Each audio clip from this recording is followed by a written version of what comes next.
One, how are you doing? We're just gonna start with a little bit of music until some people come in. But this is Liav right here. Hello. Yeah, and he's gonna be joining us today. And yeah, if you wanna start to organize your things, do that. Yeah, sure. And so we have I'm gonna introduce Liav in a couple of seconds, but we are in his studio right now in the Israeli city of Haifa, and Liav is a very good friend of mine, and I'm very happy that he joined me today. Not just because he's a good friend of mine, but also because he's an incredibly talented artist in his own right. He is a printmaker, and you can see his wonderful studio over here behind me. And we're going to have another camera, which you're going to see right now, which is going to show you. There we go. She's going to show you Liav's work desk. One of the work desks. There's a lot of them here. That's the ink slab. That's the ink slab, all right? And he's going to explain later what it all means. But for now, let's just open with a little bit of music, and then we'll talk about everything. And you can see Liav working in the meantime.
see some messages in the chat here. Hi, Four. How are you doing?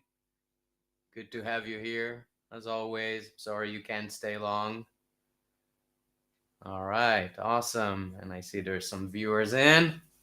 Awesome. So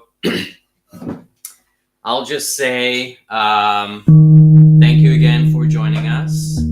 My name is Ronnie, and I'm here with Liav, my friend, and I'm doing these broadcasts every single weekend on Saturdays and Sundays. On Saturdays, we're usually at 12 p.m. Eastern Time. That's New York time. And Sundays, it's 11 a.m. Eastern Time. That's also New York time. Make your adjustments.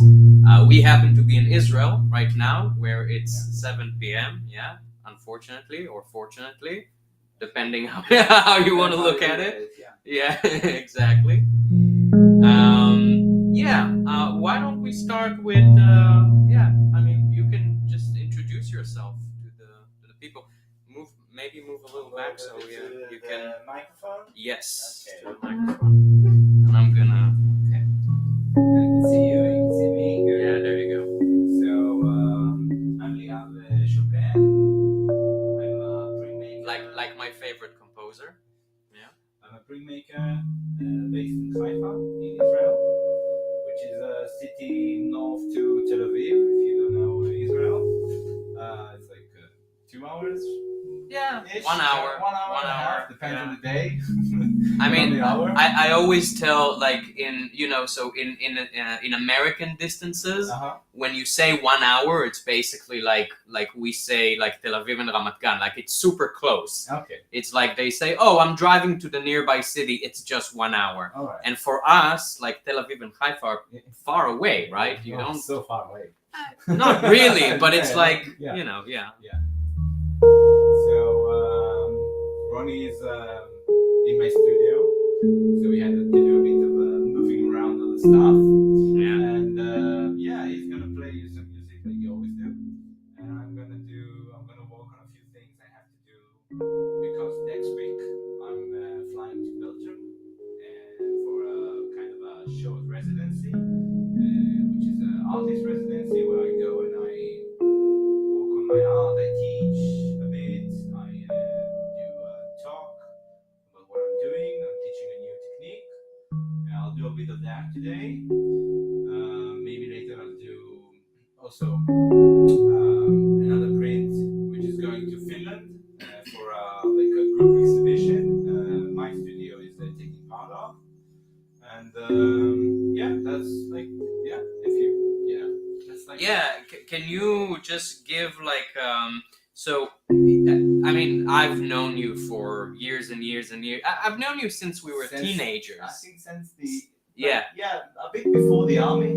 Before for those of you who don't know, Israelis go to the military when we're 18. It's mandatory. Finish high school, then you have to go to the army. Yeah. And, that's but we know each other from, I mean, not from actual high school because we weren't in the same high school together. But we know each other from the age of when we were both in high school. Our teenage years. Yeah, something like that. But then, so when I knew you then, you were just like, you weren't a printmaker. No. You were just like, I mean, we were all like kids, obviously, but I was a kid who really was. Right, but we were all like, you were interested in art in art and music as well. I know. Yes, because I used to play the bass. Yeah, I remember that. I went to see his band a few times. Yeah, and I was into art, mainly drawing and sketching. Nothing that I would ever thought would be professional. Yeah. But that's changed pretty quickly. Wait, you never thought that it was going to be professional? No. But you still went to study art in Bezalel, which is one of the biggest art schools in Israel for Yeah, but when I was a kid in high school, I didn't think that's what I'm gonna do for my life. Right. For the rest of my life. And then somewhere in the army, Did you have a sense though that you might want to at some point, or and it was just like a big I was fantasy thinking to that maybe go to psychology. oh yeah Or that would something suit like you. that. Like psychology or like a general, education. Yeah. Something. But then I was drafted. Drafted to the military. To the military. I wasn't like actual in the military, but I was in the police force of Israel, and so in that time I had it was like 3 years that I could. It was like a job, like a regular job, so I could, like try different things and see what I like. So I did some. I did music with a band. Like we went all over the country. We went a bit to in the radio, like local radios in Israel. Yeah. And then I also did some visual communication studies. I did some jewelry design studies. I think photography as well. So I was thinking. Oh yeah. Yeah, I was thinking. I remember the photography. Maybe I'll be a photographer, or maybe I'll be a visual artist, like doing like graphic design or something. But then I wasn't sure I'm gonna, that's what I want to do. I'm gonna sit in a chair all day long, and that's the only thing I'm gonna do, and do stuff for other people. So then decided maybe I'll go for jewelry making, which was like working with materials. Yeah. And that was my. I don't know. Since I was a kid, I really liked to, work with materials. And I said, okay, let's try and study that, and then try to get accepted to, academy.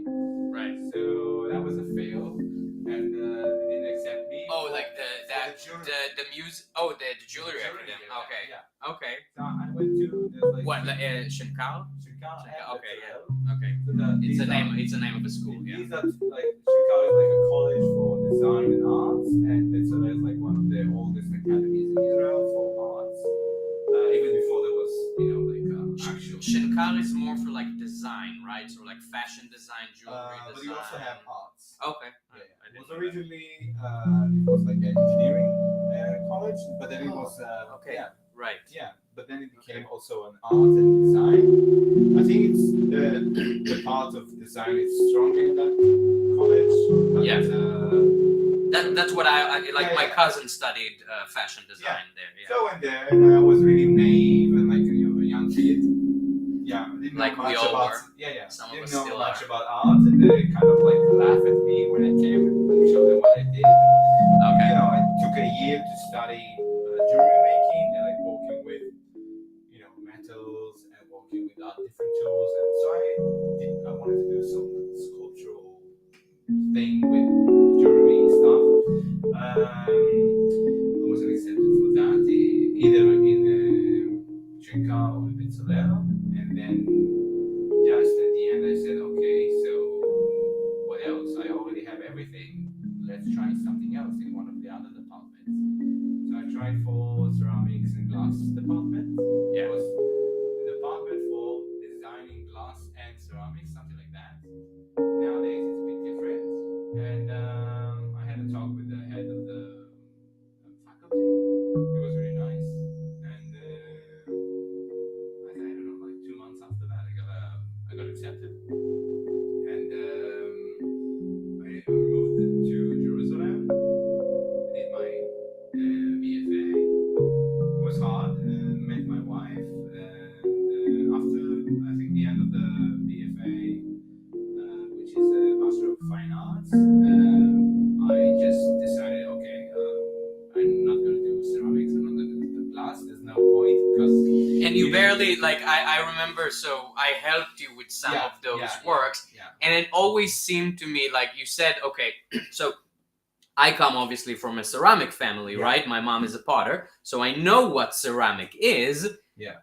And whenever you showed me my work, I was like, okay, where is the ceramic part? Yeah. Because it was all like sound and music and installations and stuff like that. And I was like, okay, where is the part where you're doing the ceramics? Like it always seemed to me like yes, you were in that department, but you always did your own thing. You were just like, okay, yeah. Which is what I liked, by the way, because it was different. Yeah, and they gave me the freedom to do what I actually wanted.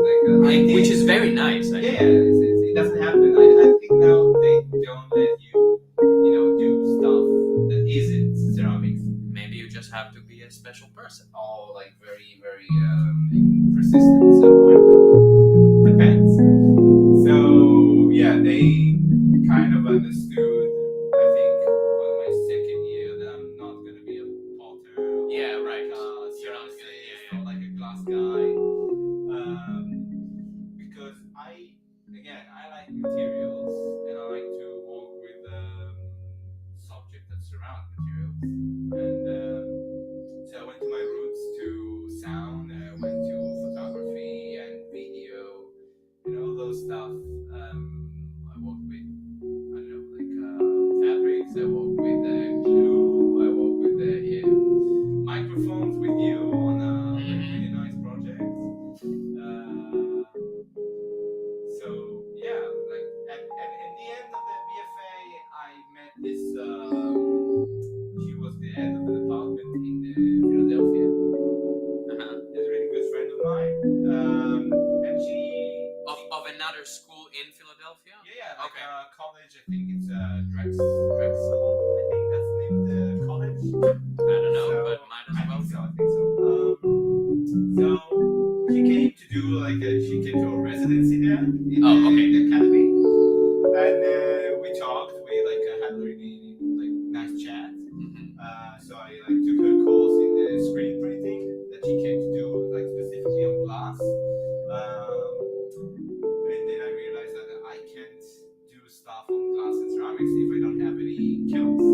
So I said, okay, so how can I do this, but different, not on those materials? So I stumbled upon printmaking, and the rest is kind of history. And so, what was the first thing that when you saw it and you said, I want to do this, but not on ceramic and glass? What was the this that you saw that attracted you so much that you wanted to do something with it? Yeah, in the beginning. Because you tried a lot of things, but then, one thing got... In the beginning, it was... I just worked with my photography. I went a bit abroad. Oh, okay. I used to shoot a lot of stills. And I took those and I had them to whatever. I translated those into screens and printed those on either ceramics and then after that on glass. Oh, so you started from printing your photographs? Yeah. Oh, I didn't know that. I don't think I've ever seen... That's how I started. Okay, cool. And then I moved to scanning my sketches. Right. And then I realized that, okay, there's something really interesting that's happening in this medium. And I wanted to look how can I take that further. So she told me, yeah, we have other options to do print. I said, oh, really? And then I stumbled upon liner cuts, which is now one of my, I think, specialty these days. In general, I don't just do liner cuts, but so I did that for almost since I opened the studio. So I finished the academy in 2016, and then it took a year to walk because you have to walk after you finish the academy. Right. The money. Yeah, exactly. So, but during that time, I teach myself liner cuts.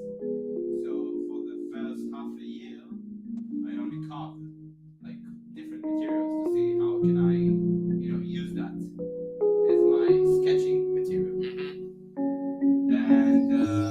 And 2017 I got married, and which you were in my honeymoon. Yep. Which is a different story. I invaded their honeymoon. Yeah, we went to Mexico, then to Belize, got married there, and then we went up, and then you met us in the end. I met you. Yeah, I met you after the ceremony. Yeah. So we met after the that, signing of the you thing. were with us, and then we went back, and I think a bit after that I opened my studio, which was in Tel Aviv, in Jaffa, actually. So I was just working on Lino, and a few years went by. I did my teacher's certificate, started to teach, like professional teacher, in different schools. And then after a year with that, we moved to Haifa, which was my, I think, best decision to my career. It's a very beautiful city. Yeah. And then started to meet other artists in this, like in Haifa, and explore different options, trying different techniques, teaching all over Israel, and then until last summer, I started to also teach in Belgium, which was really amazing opportunity. And yeah, now I'm doing different mediums of print. I research it. I kind of like, it's not like an academic research, but it's like my research to the like technique materials. research. Yeah, and nowadays I also make my own tools, and you can hear the birds I have Yeah. in my I don't know, like how do you call those boxes? You have like an actual. Yeah, they're nesting. Okay, nesting boxes. Wow. It's not Okay. it's not the actual nesting boxes. Okay. It used to be like shutters. Oh, for like the shutters. Okay, yeah, So yeah, it's like yeah. shutter box. So they nest Yeah. there. It's like 4 years now. There's much more nature in Haifa. Yeah, It's a much more. If you go to my balcony, there's like a huge forest. Like it's not a huge forest, but it's like it feels like you're in a forest. Right. Yeah. Which is very Almost. nice. Yeah, but it's a half urban. It's everything is on the mountain. It's really nice. Yeah. So that's like summarize my life in the past 7 years. I'm gonna change to the camera that is looking over your desk. Yeah. And if you wanna show Sure. say, just tell people a little bit of what you're doing and what's All right. what's So your. I started here to work on my print that I'm gonna show. I'm gonna show it in Belgium. It's called Moko Lito, which is it's a Japanese technique from the 70s, and now it's becoming really popular. So it's using if you know a bit of printmaking, so you have like different techniques. So one of them is lithography, which is originally either on a slab of limestone, like a really fancy limestone. The stone will cost, I think, around $200 to $500, depends on the quality. So in the 70s, this Japanese professor from one of the academies, I think in Tokyo, he was looking for a way for his students to do lithography, but without the actual stone, and you don't need like all the materials, and you don't need like a big fancy press. So he came up with the idea to use wood instead of the limestone. So since I think the summer, I started investigating like what is this technique, what is going on, how can you work on it, and then now I'm going to be in Belgium. I'm going to teach that in the Plantain Artists Museum, which is one of the oldest, I think, printmaking museum in Europe. So what I have here is an MDF piece of board. Sorry, I'm just gonna say before you continue that while Liav is working, we do see the chat here. So if you have any questions for him, in case you're interested in whatever technique he's using or what he's doing at the moment, please feel free to write in the chat, and we will see that. And I will see that, and I'll let Liav know, and he can answer that. Yeah. So, I'm using this plywood. I'm doing my sketch.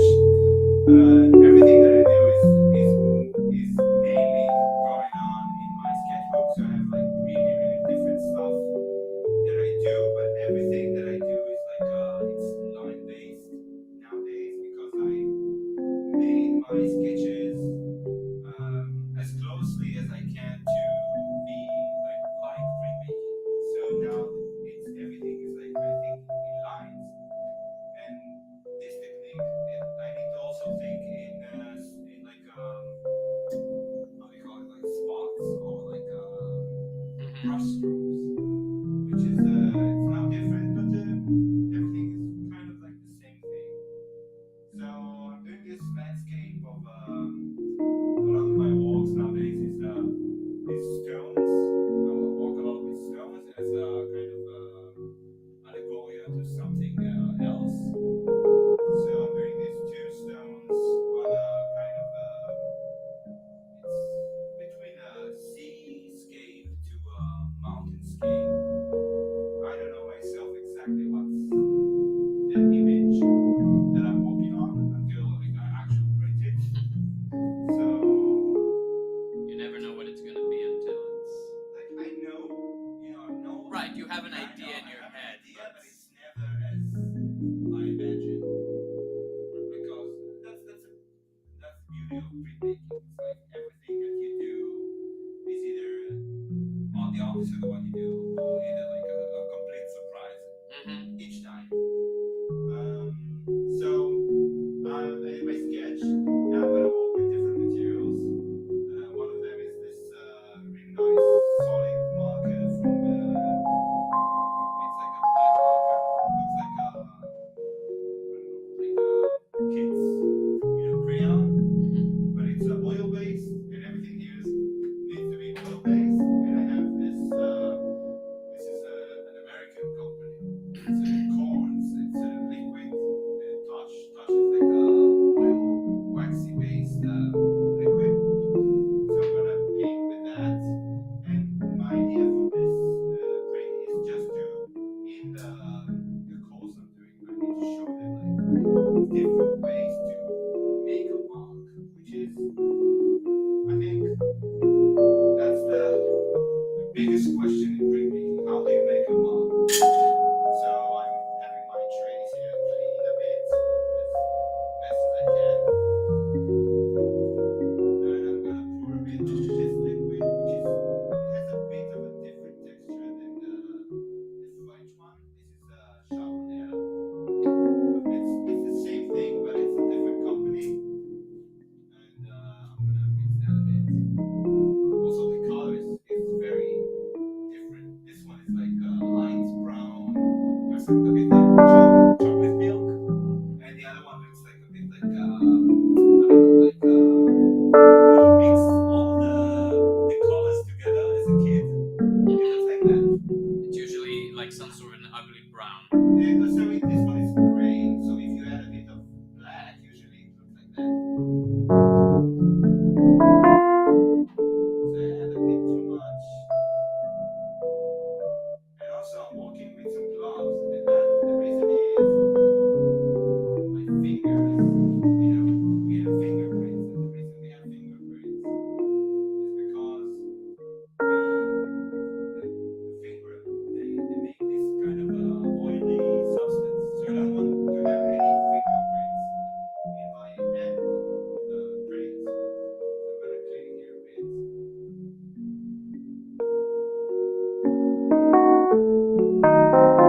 Okay. So now I'm gonna do a mix of line and marks on the plate. Not too lightly. And what I like about this material is that it's not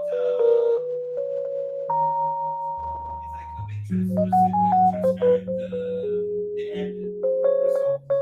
So I'm gonna do that in my, I think, shadows. So I'm gonna work a bit on my shadows here.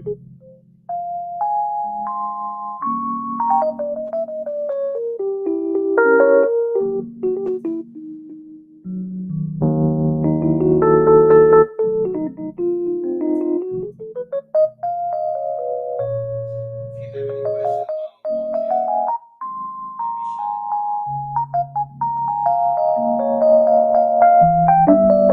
I hope everybody can hear me.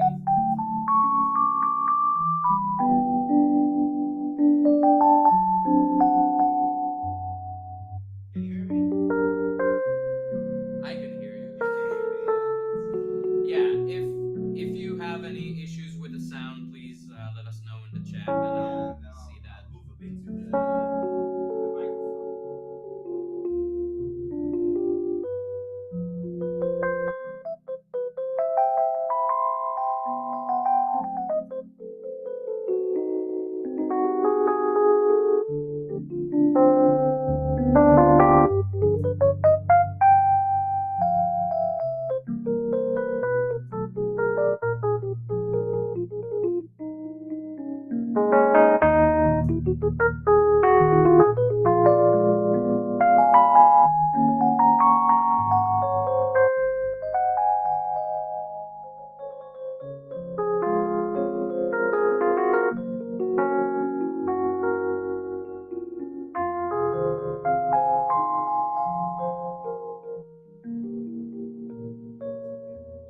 so I'm not sure if they can hear me, but yeah.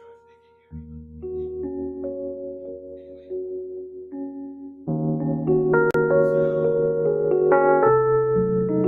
I'm gonna move the microphone a bit to my. Yeah, sure. Sorry about this ugly sounds. So the thing that I love about printmaking is that it's very physical. Like you walk to make the print, you have to walk. There's no shortcuts. Everything is like 100% made by hand. Like you do, if you do the mistake, yeah, you made it by yourself. And this technique is a bit like drawing, which is it's really nice. I think the journey you're going through with this.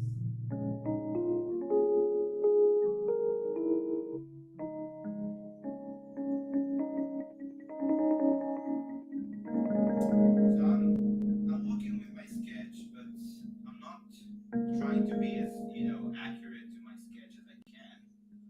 I'm trying to again give it like a different development.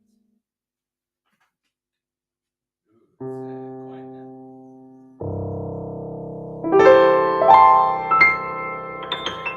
I think this one is enough. Listen to I work with the French horn.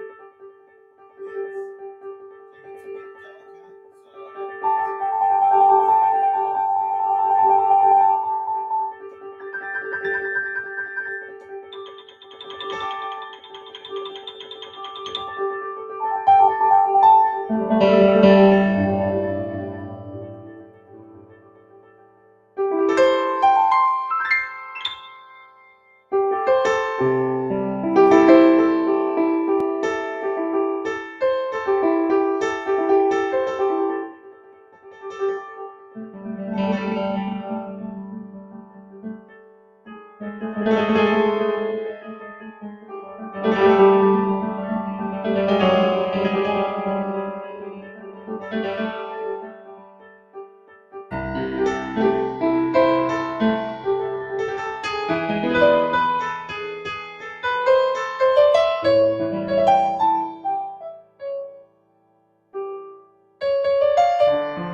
Me by Seymour Siemens. Okay, I need to give it a bit of time to dry.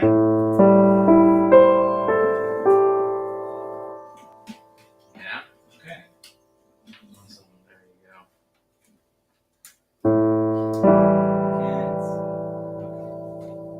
Yeah, this is just Four. He's my friend from the U.S.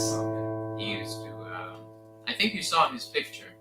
He was the guy that was helping me when I was in Texas with a bus. I think so. Yeah. Long beard. The long and, beard. yeah, Dude. Yeah, Okay. the dude. The Yeah, dude. exactly. The dude. Whose actual name is 420 Jim. That's his actual name. He changed it in his ID card to say 420 Jim. Yeah. Yep. Some people take the struggle for legalization very seriously.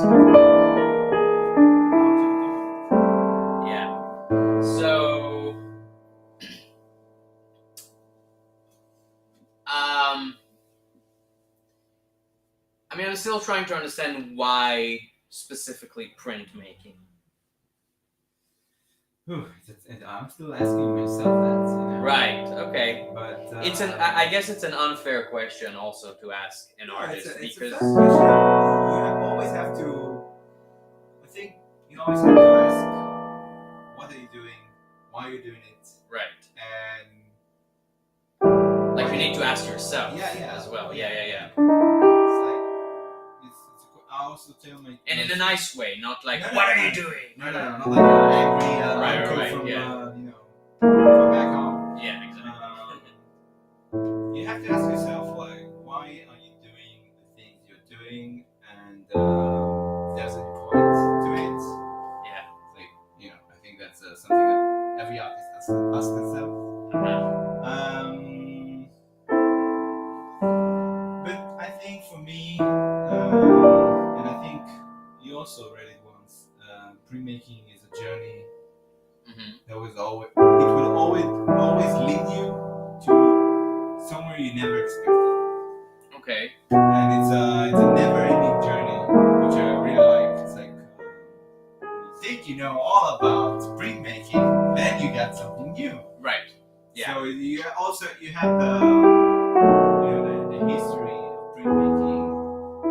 We've been doing printmaking, I think, as human civilization for almost 2,000 years. Right. And some people will argue and say that the first man who printed his hand on the cave. Right. That was the first printmaking. That was the first. So as because they used kind of natural dyes. Yeah. I think they said like what I heard is that they used a powder. And they would put the powder inside like a pipe, and then they would put their hand on the wall and blow the powder onto their hand, and then when they removed the hand, there was an imprint. So that's kind of like the first stencil in human civilization. I guess so. Yeah, I guess so. so. And you also have an option. You also have other caves that you have the actual hand that does the printing. I don't know if it's like. Oh, right. Like you covered the hand with with ink. Basically, as a kid, you do that. Right. You work with paint and you stamp your hand. You know that my mom, when I was 2 weeks old, she took my mom is a potter. Obviously, we have a studio in our house with a lot of clay. That's where I grew up around a lot of clay and ceramics. Yeah. Clay and ceramics. And when I was 2 weeks old, just like a tiny baby, and I was really tiny because I was almost she gave birth to me almost too early, but not too early, but almost too early. Okay. On the verge of being too early. But she put my hand into this a little chunk of clay, a little lump of clay, and to this day in her room she has this little thingy of my hand when I an imprint of my hand. So you're kind of a printmaker even before you do it. Exactly. I was a printmaker at 2 weeks old. Yeah. So I think it's something that it's in the basic, DNA of every human that you want to leave some kind of a mark in some way. It doesn't matter. So you can think about it as printmaking in a way. mark you leave Right. as a human being, wherever you are, your footprint, your, I don't know, like, carbon print, your DNA. Carbon print is something a little different, I think. You don't want to leave that too But much. still, we do that, you know. Yeah, we do that, As yeah. Of course we do.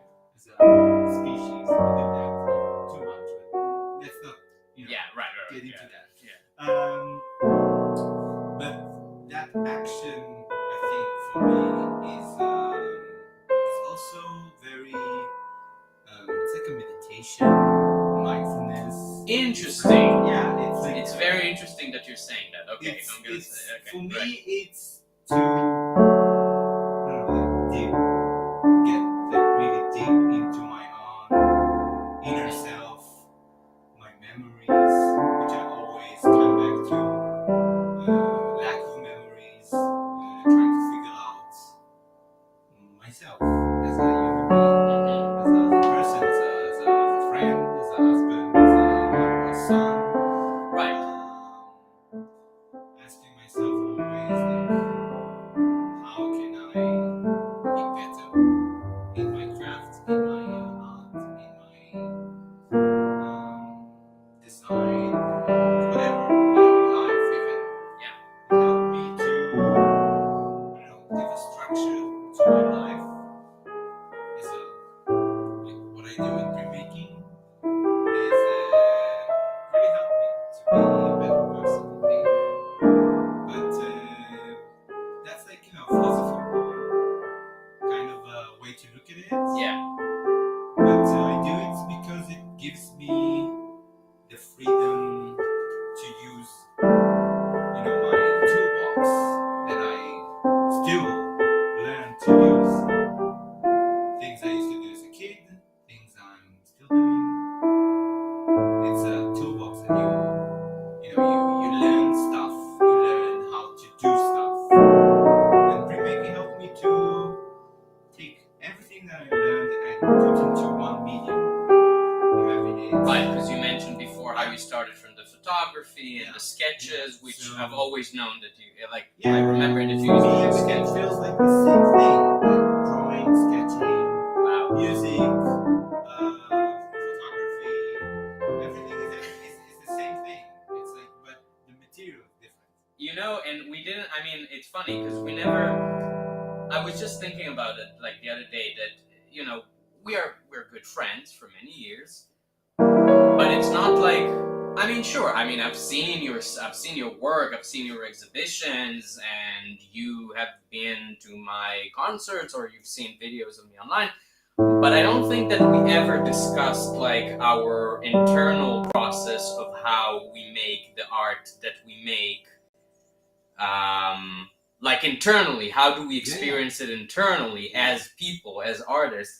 And I'm having a smile on my face, like because I wanted to give you. I wanted you to give me actually a different answer. All right. But the answer that you gave me was so much better than the one I was expecting. Right. Because I was referring more like how did you come up to pick printmaking and specifically like why, like what is it in the art of printmaking? But the answer that you gave was much more philosophical. And it was great because a lot of the things you say are exactly the way that I think about my art as well. And I say these things very, very often. Like I use, and by the way, it's a great opportunity to plug the session that we're going to have tomorrow, because tomorrow I'm going to have Liav as well, and we're going to do some meditative music. And you talked about how doing this is a sort of a meditation for you, and that's how I feel with playing piano. Yeah. Like when I really get into the zone of playing piano, I'm meditating, and it allows my brain to get free and to wander around and process stuff.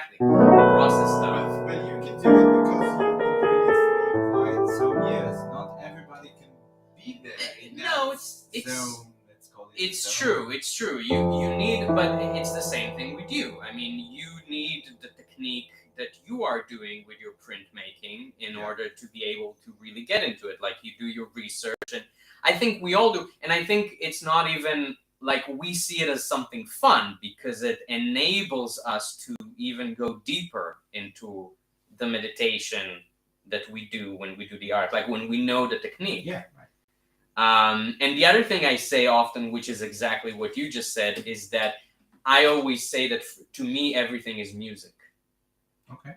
Everything, including the conversation that we're having right now, including when I'm walking down the street and I'm going to buy something at a local grocery store. Like, it's all, for me, it's all music. And it just struck me as you were speaking that it's like the way that I experience the world through that is I guess auditory related, but not even. It's not even important really if it's auditory, because your art is visual and mine is auditory. Yeah. But I don't think it actually matters that much. I think internally we both we see that we have that frame of reference, which is our art form. Yeah. And using that frame of reference, we see everything that we see in the world through that frame of reference. So for you, everything is printmaking. For me, everything is music. Now everything is I don't know if it's everything is printmaking. Or maybe everything is like a visual, or I don't know. When I did the sound installation back in the BFA, Right. For me that was sculpting. Sculpting with sound. Yeah, okay, that's a whole other conversation. And when I did my videos, that was for me. There was music to video. Like, it's not in the sense of like you have to have music in video, but there was rhythm to the video. Yeah. So everything is intertwined together. Yeah. In that sense, but to go back to, I think, why do this? Yeah. Is like as in a sense of practical thing. Right.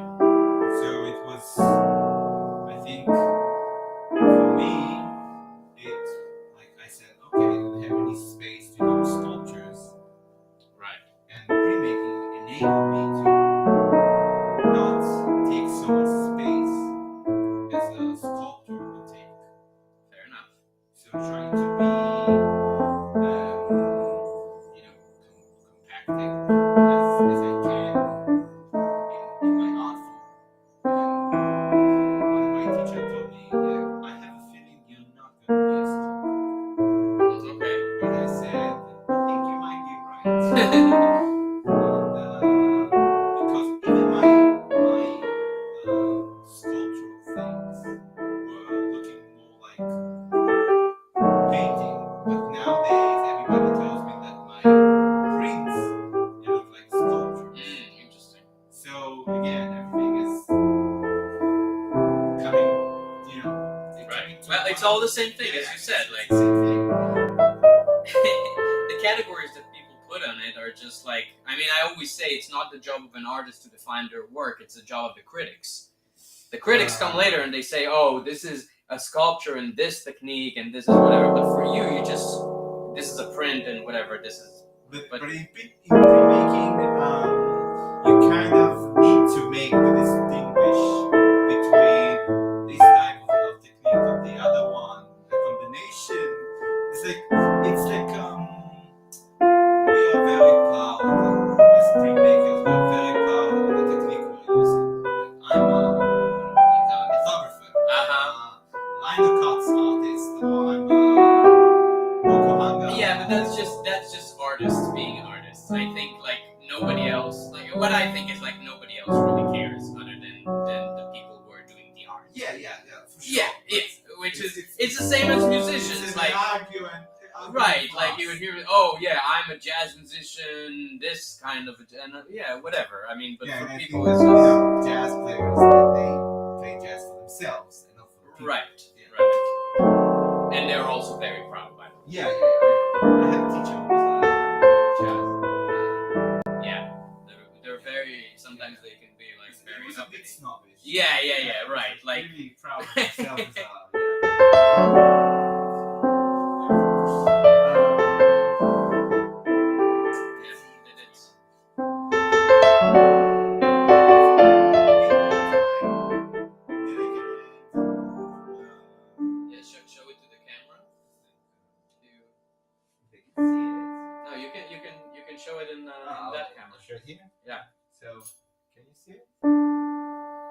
Can I see it? I hope so.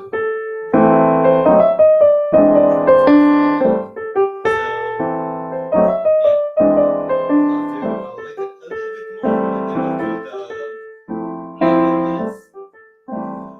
And after that, it needs to dry a bit more, and then I'll put the color of it.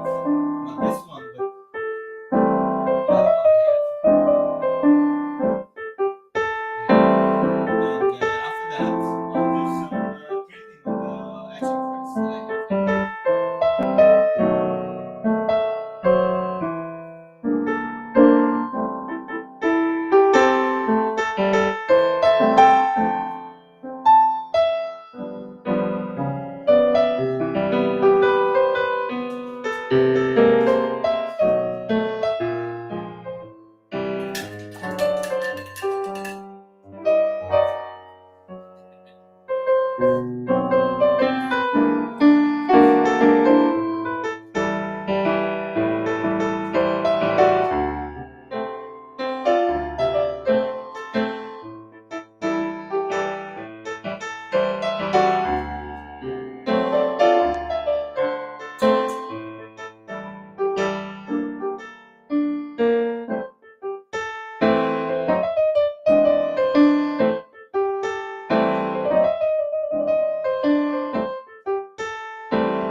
That was Agua de Beber by Antonio Carlos Jobim.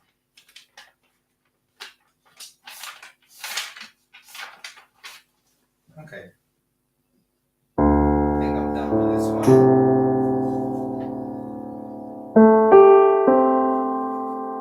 This needs to be dry. Wait, so you did that now? This whole thing? Yeah. Yeah. Wow. I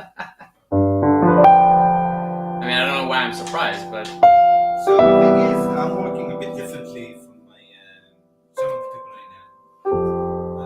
A lot of the people, you know, they improvise on the spot. Like you. yeah. So I mean, I improvise, but within a certain set of rules. yeah, that's fine. So for me, it's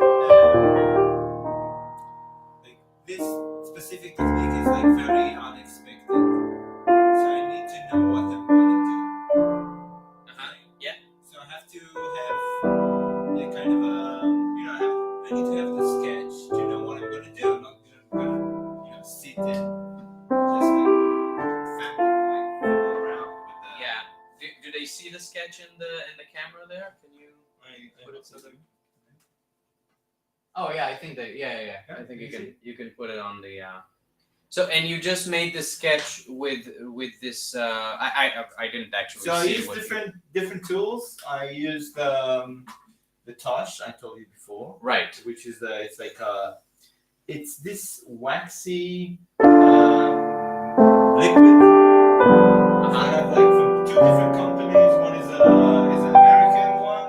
I think one of them I brought you, right? Yeah, this one, the American one, of course. And the other one is a French one, which is also very good. These are used for lithography, like classic lithography. And also I have this one, which is it's a solid marker, and it's oil based or wax based. I'm not sure really like what it is, but the thing is, it's a solidified paint for low temperature, which means when I draw with it, it will be a bit oily, but after a few seconds, it will become like dry completely. It will like rub off or something. Okay, and you use this sketch to make the how do you say glufa in? It's in English? That's kind of a matrix. The Matrix? Yeah, the Matrix. Like like the movie The Matrix? Yeah, but the Matrix, if you also talk. No, I mean I know that it has other meanings. Yeah. Okay. So, okay. Yeah. It's kind of like it's the Matrix. Okay. Okay. So I use different ones, and this one is gonna be as kind of I'm gonna show them like how to actually print. Yeah. And I'm gonna talk about like the different materials I use, and then I'm gonna see it in the end result. What I wanted to ask is, so the material that you use to make the sketch, is it important for the way that you're going to transfer it later to be like a matrix for the printing?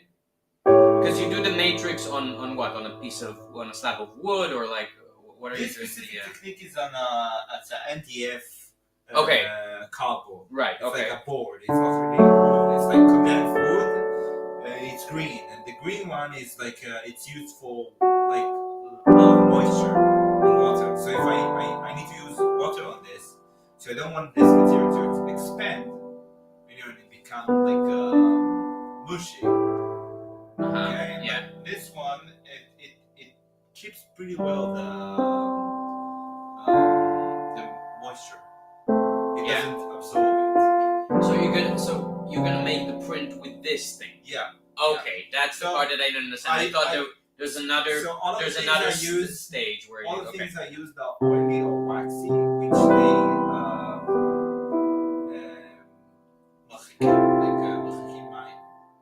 like they how do you call, right, they reject water. It's on the they're water. hydrophobic. All right. Yeah. I guess. Yeah. So water, oil never, they never mix. Right. So that's the whole point of lithography. That you wet the surface. Okay. And the water, it's kind of like keep the oil from going anywhere. So you then on this, you're gonna put some ink. Ink is gonna stay on the oily surface because the entire surface is wet. So oil sticks to oil and not water. right. and then I'm gonna print it. It's a bit complicated. You can search it online. There's like a lot of videos about this, like even Okay. lithography. It's the same basic thing. So I'm gonna wait a bit until it's dry, and then I'm gonna cover the entire thing with 2 layers of Arabic, which is a medium that you mix watercolors with. But this time I'm gonna use it on the wood. It's gonna keep dust and oil and dirt from going onto my drawing and potentially, ruining the thing. So, and then this I'm gonna take to Belgium for my workshop. And after I'm done with it, I'm gonna print something that's gonna go for an exhibition in Finland. So let's see if it's dry enough.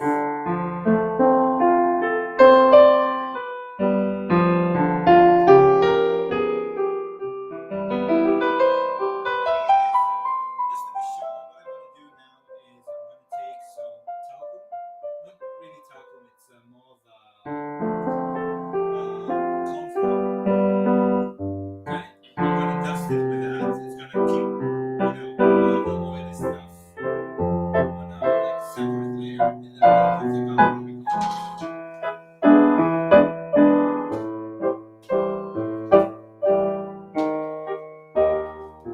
I'm gonna take a brush. It's a bit like, like in police movies. Oh, right. When they dust for So fingerprints. so Yeah. it's a bit like that, just like that. So I'm gonna use my brush. Or archaeologists do that as well. Oh, they do. It's a little bit less sexy than police movies. Yeah, maybe. yeah, of course. Everything looks good on the screen. It's like, well, archaeology is like detective work, but it's in the past, right? It's in the very distant past. Yeah, You're like a detective. It's just that you're dealing with people who lived like thousands of years ago. or things that were used. Oh, right. Yeah.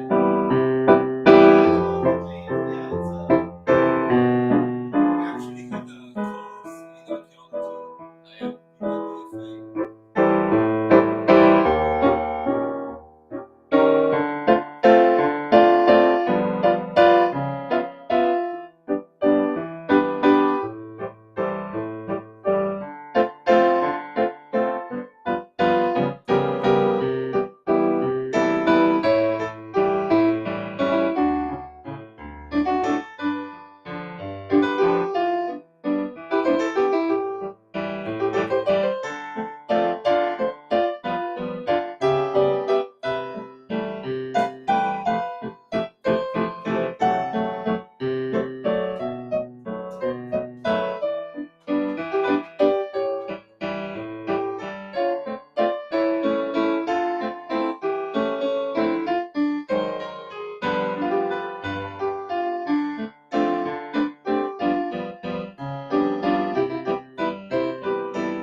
Oh, yeah. This is the exciting part. So make sure the camera is seeing. Yeah, I'm just moving.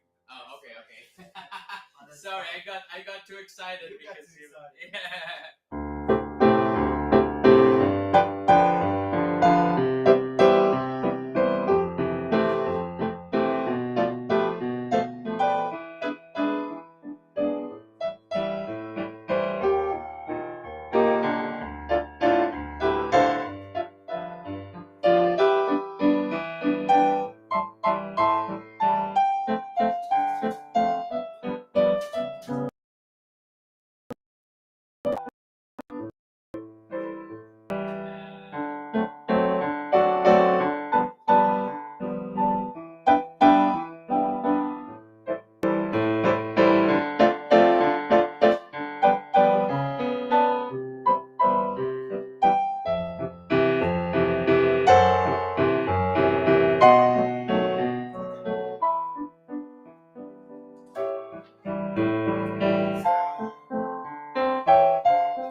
I'm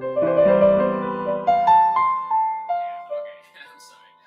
Yeah, just wanted people to hear what you're saying. This was Alice in Wonderland by Semifine. Actually, before you talk, I will also say that we're getting closer to an hour and a half. We're actually at an hour and 20 minutes. Time is That was fast. Yeah, time is fun when you're having flies. That's what I always say. Yeah. Okay. Take a second. Think about it. Yeah. Yeah. I mean, we're gonna continue. We might even go a little bit over. I mean, depending on if you have something else to do. But I always have something to do. Right. Yeah. But if you have to leave us, then know that we also have a session tomorrow. The music is going to be a little different. It's going to be more meditative.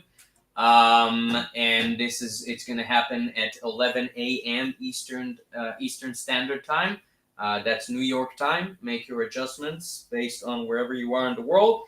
Other than that, maybe you can see now. I mean, I think if you've been following this channel for a while, you see that today the background that I have is different.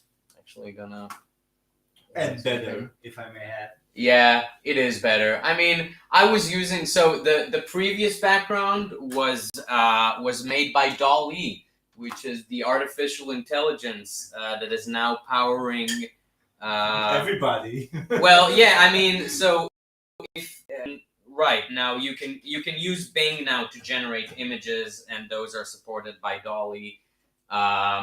And I did that picture. I think I wrote to it like I want a picture of a piano in nature in like psychedelic colors. I think it did pretty well for that, for what I gave it. Yeah. But it was a little bit noisy. So the background now is different. You can see up there above where you see my picture now that we are live on Facebook and on YouTube, on Twitch, and now we're also live on Kick.com, which is this new platform that I decided to try out. Let me know if you are watching us from Kick. Please leave me a comment, leave me a message. Tell me that you've enjoyed my stream. So I'm testing this platform out, and if I see that there's a good audience there, maybe I'll keep. And if not, I'm realizing that there's a lot of different platforms that I can do these streams on. So you might see. Yeah. There's a lot of them. There's a lot of them, including. They keep coming. And they keep coming. Yeah. This is our day and age that we're living in now. But anyway, I hope you enjoy this. Please follow me wherever. I think because we are already doing it for like an hour and 20 or something. Yeah. A bit more. I think tomorrow I'll do the printing. Okay. Yeah. Right? Yeah. Yeah. So if you want to see, so this is good. If you want to see the end result of what Liav is doing now, you're gonna have to print this. This is going to Belgium. Oh, okay. But I'm gonna print a lino cut that I did a few days ago. Yeah. For an exhibition in Finland. Yeah. I need to print that. So that's gonna be printed, I think, tomorrow. Yeah. And maybe I'll do another print. Like I need to do a bit of printing before I go to Belgium, so maybe I'll do also. Yeah. Cool. Yeah, I need to restock my prints. Yeah, because he just had. You were just at a fair a week ago when you sold a bunch of them. In a fair, I had the exhibition opening a few. Right. It was a few weeks ago already. Yeah. I have to say, for me, when you told me first about printmaking, that you were gonna get into it, I was like, what does he mean? Like, is that even a thing that happens today? Like, okay, I get it that like hundreds of 200 years ago, that was the technology that they had for making these kind of art, but today we have like huge printers, print houses that can print you everything you want. Yeah. But arguably, you also have like you also have like cups and teapots and Yeah. everything from like IKEA or something, but Yeah. still people go to individual potters. So now I understand why people come to you specifically and buy your prints as something that is handmade. Um, I don't think in the past I realized why. It took me a while. Like, I think through knowing you, I realized that there's actually a very big market for that. That actually a lot of people, at least in Israel. I mean, the I don't fair. know.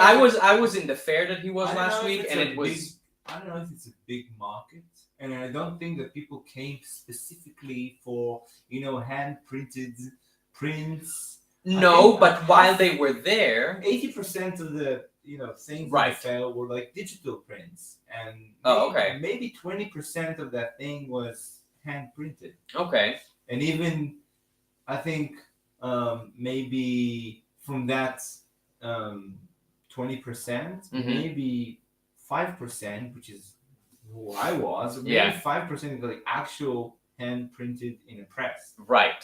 Yeah. So Did you sense from people who came, like, I bet not all of them, but did you sense that some of them noticed a difference?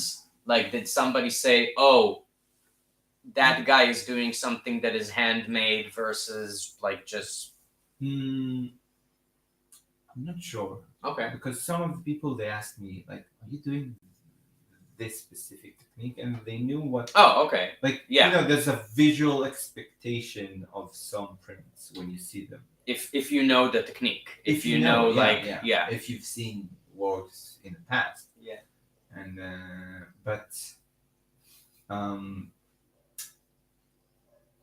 every fair, every meeting I have with let's say customers, hmm I always say that these works and on most of my prints, it's always written these were hand printed in let's say Haifa.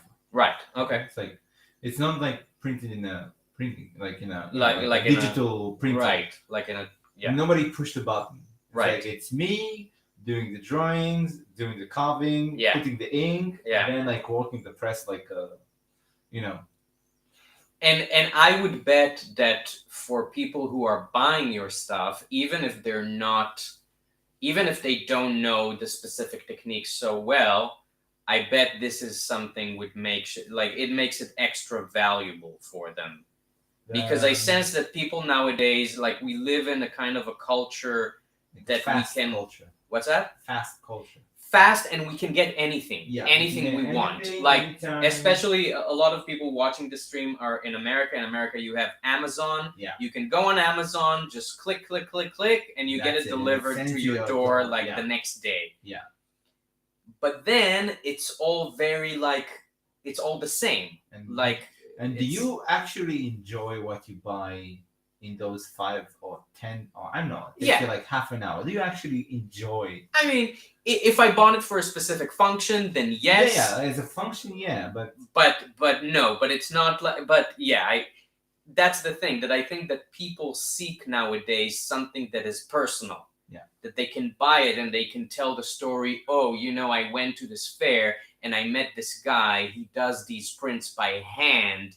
Like, now it's like it's special, right? Because when that was the only technology that was available, people just did it by hand because that was what was available. And the thing is that when we started to do prints, we didn't do them for art. We did it as a Right. practical thing. Exactly. Yeah. It was just the technology that existed. Like to reproduce stuff that we Right. needed to spread it around. Right. Exactly. Yeah. And after that, artists, all right, this technique, we can use that. Right. We can take that to our advantage. It's almost as if when something becomes less useful, it becomes more artistic. A friend of mine told me that once this, this medium Yeah. is obsolete, Yeah.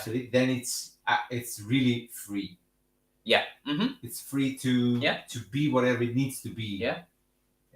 Artistic medium or whatever. Yeah. So and it's a really interesting way to look at it. Yeah. And nowadays, like even like I have some people, like there's like tours coming to my studio, Mm-hmm. and a lot of the tours, their agenda is slow movement. Like what it is, right? So I think I heard. Yeah, I think I heard something about so it. Like we'll just touch it's like a life's philosophy. it's a kind life's of philosophy about like this age is so fast, like Right. we need to wait, let's hold the horses, Yeah. okay, and try to come back to reappreciation of things that are made by hand, Mm-hmm. by us, Yeah. not machines, Right. not AI. Or maybe with the help of a machine or two, but you can, but like you're now, using the press, it's a kind of a machine, but right? but it's me. I'm the electricity, Right. that does that. Right. And even the guy who made this, Yeah. this press was made in Israel. Right. It Oh, was- really? Yeah. It Oh, was okay. made, I think, in the 80s Oh, by okay. this. I think he's an engineer. Uh-huh. He copied a press from Germany. Yeah. And he made that himself. Mm-hmm. So everything here is handmade. So even the person who made it by hand. So Yeah. it makes it And you're special. operating it by hand. It's and- very yeah. special. So the thing is about that slow movement is that like, okay, let's slow down and rethink what we are doing as, again, human beings. Like, Right. Like let's reevaluate what is important. Yeah. It's like I think when I see something that was handmade, I feel the hand that made it. Yeah. Most of the time. Sometimes you can't, and that's also fine. Yeah. But I have, there's like something in the object, in the material that is different. Yeah. Yeah, and I think that's well, it's a very nice message to end on, actually. Do you still have something to do over there that you were I'm planning gonna to? let it dry a bit, and then I'm gonna put another layer. Okay, do you want to do it, what? Because we're already an hour and a half in. We can take another 10 or 15 minutes, Yeah, maybe, sure. and you can do that, and I'll play something else. Yeah, sure. Okay, cool. So we'll do that. But I think it's a very nice message to end on as well, because I think everything you said about our day and age is right, and it's things that I think about, and I think every human being living in this day and age has these thoughts. I mean, if they have like a, if they dig deep, if they have a curious mind, and it's like, with AI now, we're gonna have so many things just come at us like so fast. Like everything that we're gonna want or need is gonna be available to us so quickly. Yeah. And I think people are gonna be like, once again, we're gonna reevaluate as a culture what is special to us. Like, yeah, of course, when you need to do stuff as part of your day-to-day life, yeah, sure, you want it to be as quick as possible. But when you're just sitting at home and you're looking at the wall, and the wall has this print that you bought sometime, and you have a special story about this print and about the guy who made it and how he made it, and it's all so human. I think we're gonna look for things that are gonna remind us that we are human in this day of technology and in this age of technology and AI and advance, which is great. I love the technology. I love the advancement. Yeah, it's amazing, but we need that feeling of like what's what. Exactly. of being human, basically. I think that's what it's gonna come down to. I see these days so many, images running around on the internet. Right, we were just talking about that. Yeah, we're talking about that, and like images of fake stuff. Right, exactly. And like really serious places, they like publish serious. I don't know if they're actually serious, right. But places online that I think they are kind of serious, they publish it, and you can see it's not something off about it. Yeah. It's like, and people use that, and also in the art world, there's like a lot of talk surrounding that. Who has the rights for that? Mm-hmm. Oh yeah, piece, that's a whole discussion. Or is that the art, or whatever? Or what is even art? But I think is like if there comes a day when the computer is able to imitate art so perfectly that we will think a human made it, then there's no point. what's the point? What's the point? Is it? I don't think it's art. I think it's one step in the evolution of image making, but not specifically for art. Maybe as that can replace Pinterest, for example, and making people not copying each other so much as it's going on these days. So they will just copy a computer that is copying somebody else. But that's the thing. It's like you are the author of the image you're going to use. I think it's going to be a step in the making process and not the end of the making process. Okay. It needs to be like an inspirational image that you can use. And you have some Right. you have some kind of choice that you make in what you write, how you write it, in what style you write it. So you have these options. Yeah, this is a super interesting discussion. I'm going to save it for tomorrow because I think, some of what we're going to do tomorrow has to do with that. So, yeah. So, please join us tomorrow as well, 11 a.m. Eastern. And now, let's take a few more minutes. I'll play something else, and you can finish your. I think I'll bring. I have another batch in my refrigerator that I'm gonna use. Okay.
That was African Flower by Duke Ellington. All right, awesome. That was that. Nice. Awesome. Yeah. So nice. Okay, we got that done. We played some music. We made some art.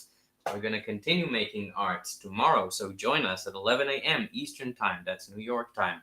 Make your adjustments based on wherever you are in the world. Thank you so much to Liav for being here with me. Look at the camera. Say hi. Like this. Thank you, Ronnie, for playing for us. Yes, you're most welcome. My name is Ronnie. Please follow this channel. You can go on Facebook and Instagram as well. It's at Ellipsis Bus, ELLIPSISBUS. Now live also on Twitch, on Facebook, on YouTube, on Kick.com, maybe other platforms in the future. We'll see. And if you want to see what I'm doing, yeah, I'm, please. mainly on Instagram, Yes. and it's Chopin.printmaker. Yeah, spell that. Chopin is SHOPEN .printmaker. It's a printmaker. I changed that. Oh, you changed that? Yeah, Okay, I'm sorry. Okay. So listen to him, not to yeah, me. printmaker is like, that's you know what's printmaker. Yeah. Right. So so Chopin.printmaker. Right. So SHOPEN.printmaker. That's his handle on Instagram. Yeah. You can also see the links if you go to my Facebook page and look at my posts from recent few days. You have the links, or Instagram, etc., to his page as well if you want to see more of his work. And if you happen to be in Israel or in Belgium, yeah, next week I'm in Belgium. Next until week, yeah, the 25th. right. So I'm going to be from the 18th until the 25th. I'm going to be in Antwerpen. Okay. In Belgium, and if you wanna, if you happen to if be you want in to go Belgium, for a beer, let's do it. I mean, good for you if you are in Belgium. Good for you. I think it's a great place to be in right now. Yeah. And if you find yourself in Israel, feel free to come to Haifa, and it's a really nice city. It's a hidden gem, I think, because all the people who come to Israel like, oh, Tel Aviv, oh, Jerusalem, and I'm like, sure, yes, they both have their place. Really nice places. There are really nice places that are not so bustling and there's good food difficult, and there's great food. Yeah. All right, awesome. Thank you guys so much. Thank you for your support. And and with that, this is Ronnie and Liav. And we'll see you tomorrow. Yeah, we'll